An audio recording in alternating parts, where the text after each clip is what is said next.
जिन्हें ईश्वर ने जोड़ा है उसे मनुष्य अलग ना करे।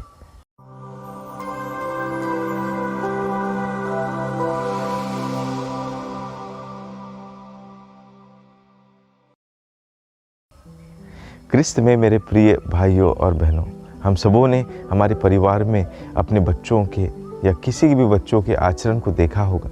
जब भी बच्चे दुखी होते हैं, रोते हैं, हम उनको सुंदर सुंदर खिलौने, गाड़ियाँ, ये सारी चीज़ें ला कर देते हैं और जैसे ही उन्हें ये सारी चीज़ें मिल जाती है वे आनंदित हो जाते हैं, खुश हो जाते हैं और उसके साथ खेलने लगते हैं।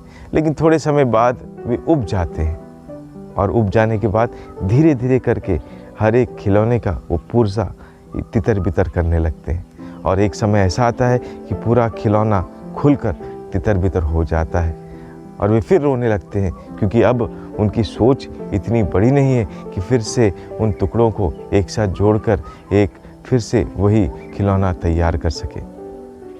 मेरे प्रिय भाई बहनों, शायद आज हमारा वैवाहिक जीवन कुछ इसी तरीका का है, एक खिलौने के समान बन चुका है। तो क्या इस खिलौने को हम पुर्जे पुर्जे करके बर्बाद कर देते हैं, क्योंकि वापस जोड़ने के लिए हमारे पास शक्ति नहीं होती, क्योंकि हमारा मन जो है दूसरी ओर लग जाता है। ऐसे में आज ईश्वर का वचन हमें प्रेरित करता है, याद रखें कि संसार कितना भी जहर हमारे परिवारों में घोलना चाहे, लेकिन हमें ईश्वर पर श्रद्धा रखकर अपने परिवारों को आगे लेकर जाना है। हमारे परिवारों में कोई भी पूर्ण नहीं है, हर एक की कोई कमज़ोरियाँ हैं, गलतियाँ हैं, बुराइयाँ हैं, लेकिन अगर हम संसार के दृष्टिकोण से बातें करें और दूसरों की बातों को सुनकर अपने परिवार में दोष प्रत्यारोप लगाने लगे तो ज़रूर पूरा का पूरा परिवार बिखर जाएगा। तो इसलिए हमें क्या करना है, हमारे वैवाहिक जीवन को जिसे हम विश्वास करते हैं ईश्वर की ओर से हमें प्राप्त हुआ है, ईश्वर ने इसकी रचना की है, इसलिए संस्कार के रूप में माता कलीसिया इस विवाह संस्कार को देती है। तो ये जब हम इस संस्कार को प्राप्त करते हैं, क्या हम इस संस्कार के प्रति ईमानदार हैं? एक प्रश्न हम सबों के लिए मनन चिंतन करने को है। मेरे प्रिय भाई बहनों, जब हम विवाह संस्कार में बनते हैं 3 चीज़ें बहुत ज़रूरी है। पहली कि हम प्रार्थना में इस संस्कार को लेकर आगे बढ़े। जो आज शायद संसार जो तेज़ रफ्तार से चल रहा है उसके कारण कई सारे बार हम प्रार्थना करना भूल जाते हैं, थक जाते हैं, प्रार्थना करना भूल जाते हैं, या कोई दूसरी जिम्मेदारी ले लेते हैं, प्रार्थना करना भूल जाते हैं। दूसरा, पति पत्नी अपने एक दूसरे के लिए समय नहीं बिताते, एक दूसरे के लिए समय नहीं देते हैं। काम इतना ज़्यादा हो गया है, इतना भाग दौड़ हो गई है कि एक दूसरे के साथ बातचीत भी नहीं कर पाते। और तीसरी बात, जब ये दोनों कार्य नहीं करते तो समझदारी कहाँ से आएगी? एक दूसरे को समझेंगे कैसे, एक दूसरे के दर्द को कैसे जानेंगे, एक दूसरे की बातों को कैसे समझेंगे? क्योंकि हम उन्हीं बातों को विश्वास करते हैं कई सारे बार जो हम बाहर से सुनते हैं। मेरे प्रिय भाई बहनों, एक बात हमें हमेशा याद रखना है, वैवाहिक जीवन ईश्वर द्वारा स्थापित संस्कार है और ईश्वर इसका कर्ता धर्ता है और वो ईश्वर कभी नहीं चाहता कि इसमें सेंध लगे, लेकिन शायद हमारी गलतियों के कारण, हमारी कमज़ोरियों के कारण हम इसमें सेंध लगने देते हैं और जब ऐसा होता है पूरा परिवार बिखर जाता है। तो आज संत याकूब के पत्र से जब हम पाठ पढ़ते हैं, अध्याय 4 पद संख्या 8 में वचन कहता है कि ईश्वर के करीब आओ और वो तुम्हारे और निकट आएगा।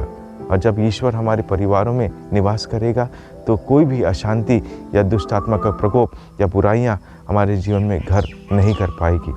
आगे वचन में 10वें वचन में प्रभु का वचन कहता है कि हम अपने आप को विनम्र रूप से प्रभु को चढ़ाएं और उचित समय में वो हमें ऊंचा उठाएगा।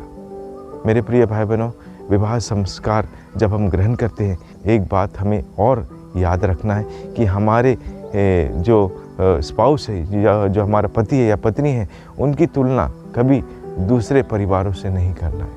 हम में से हर एक व्यक्ति की अपनी अपनी कमज़ोरियाँ हैं, अपनी अपनी खूबियाँ हैं, अपनी अपनी ताकतें हैं। तो अगर हम दूसरों से तुलना करके अपने पति और पत्नी में अगर भेदभाव करते हैं तो वह हमारा जीवन को पूर्ण रूप से तोड़ देगा।